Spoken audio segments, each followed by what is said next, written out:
ఒక అప్పట్లో చాలా ఇబ్బందికరంగా ఉండేది అని చెప్తుండేవాళ్ళు. మావోయిస్ట్గా ఉండి బయటకు వచ్చిన తర్వాత వాళ్ళ పరిస్థితులు చాలా దారుణంగా ఉంటాయని భయపడేవాళ్ళు. చాలామంది లొంగిపోవాలి కూడా కాదు. మీరు లొంగిపోయిన తర్వాత ఎలా ఉన్నాయి పరిస్థితులు? ఎవరు మీకు సహాయం చేశారు? కనీసం ఉద్యోగం ఇవ్వడానికి కూడా కొంతమంది భయపడే పరిస్థితులు ఉంటాయి కదా. అప్పుడు అంటే నేను బయటకు వచ్చినాక కొన్ని ఏదో చేపల గుంటలని చిన్న చిన్న కాంట్రాక్ట్లు ఏవో చేసుకున్నాను. నా ఫ్రెండ్ కాబట్టి నాకు అవకాశం ఉండింది. మిగతా వాళ్ళు ఎవరు నాకు జాబ్ ఇచ్చేవాడు ఎవడు ఉంటాడు సమాజంలో? అవకాశం లేదు.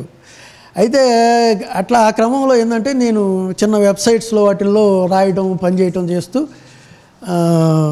ఒక సందర్భంలో ఆంధ్రజ్యోతి ఎడిట్ పేజీ సంబంధించినటువంటి ఇన్ఛార్జ్ పోస్ట్ ఖాళీ పడింది.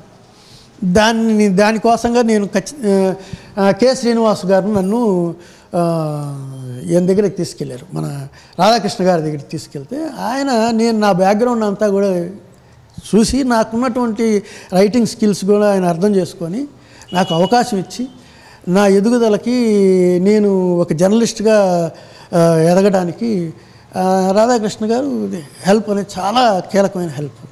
కానీ శ్రీనివాస్ గారి యొక్క పరిచయంలో నుంచి నాకు రాధాకృష్ణ గారు పరిచయం అయ్యారు.